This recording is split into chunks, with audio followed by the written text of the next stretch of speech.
আসসালামু আলাইকুম রহমতুল্লাহ। আশা করি সবাই ভালো আছেন। আজকে আমরা এই বাঁশঝাড় কাঠটাকে কেটে এবং সবগুলো গাছে সার দিব ইনশাআল্লাহ।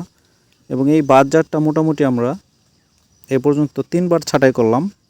জানি না আর কয়বার ছাঁটাই করতে হবে, কারণ এই বাঁশঝাড় কেটে ফেললে এবং পুনরায় কয়েকবার এই গাছগুলো হয়। এবং আজকে পুরো বাগান ঘুরে দেখলাম যে প্রায় 20 থেকে 22টি চারার মতো মিসিং হয়েছে। এবং এই গাছগুলি, এই চারাগুলি মোটা যে গোড়াটা ওটা পচে গেছে, কূপ দিয়ে আমি দেখছি।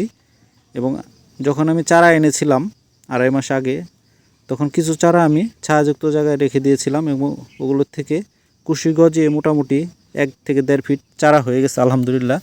তো আজকে আমরা চিহ্নিত করে করে প্রত্যেকটি গর্তে যেগুলো হয়নি এই গর্তগুলোতে চারাগুলো স্থাপন করে দিব, তাহলে আমাদের ফুল ফিল আপ হয়ে যাবে গাছগুলো। তো প্রথমে আমি একটি গাছ রোপণ করে ভাইদেরকে দেখিয়ে দিলাম, যেহেতু চারাগুলো একটু ছোট, বেশি গভীরে দেওয়া যাবে না, কারণ সেক্ষেত্রে যদি কাণ্ডটা যদি বেশি গভীরে চলে যায়, মাটিতে ঢাকা পড়ে, সেক্ষেত্রে গাছের সমস্যা হতে পারে।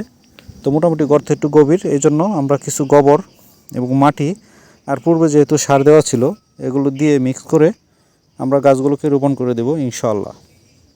এবং এই গাছ রোপণের পরপরই আমরা গাছে সার দিব এবং সার দিয়ে মাটি টেনে সারটাকে ঢেকে দেব, কারণ ঢেকে না দিলে যদি বৃষ্টি হয়, অতিবৃষ্টির কারণে খাবারগুলো ধুয়ে নেমে যেতে পারে, যেহেতু আমার এখানে সমতল জায়গা না, ঢাল জায়গা। তো আজকে আমরা কি কি সার দিচ্ছি এবং কি কি সার দিলে কি কাজ করে সেটা আপনাদেরকে বলার চেষ্টা করব। আজকে যেহেতু আমার চারার বয়স 2.5 মাস, তো আজকে আমরা অবশ্যই টিএসপি দিব, ট্রিপল ফসফেট, এবং এর সাথে এমওপি দেব এবং ইউরিয়া দিব 1 বস্তা। আর টোটাল আমরা এক একটা গাছের গোড়াতে 500 থেকে 600 গ্রাম সার দেব। এবং যেগুলো ছোট গাছ ওগুলোতে একটু কম দেব এবং বড় গাছে একটু সারটা বেশি দেওয়ার চেষ্টা করব।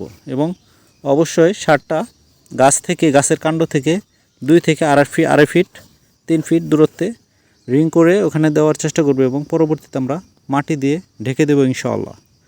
এবং কাণ্ডে কখনোই সার দেওয়া যাবে না, এবং গোড়াতে সার দিলে গাছের অনেকটা এফেক্ট করে এবং গাছ অনেক সময় মারাও যায় এবং পচন ধরে, কারণ কাণ্ড থেকে বা গোড়া থেকে কখনো খাবার গ্রহণ করে না। শিকড় দিয়ে 2 থেকে 2.5 ফিট দূরত্বে এবং বড় গাছের ক্ষেত্রে 5-6 ফিট দূরত্বে খাবার দেওয়া খুবই ভালো এবং উত্তম।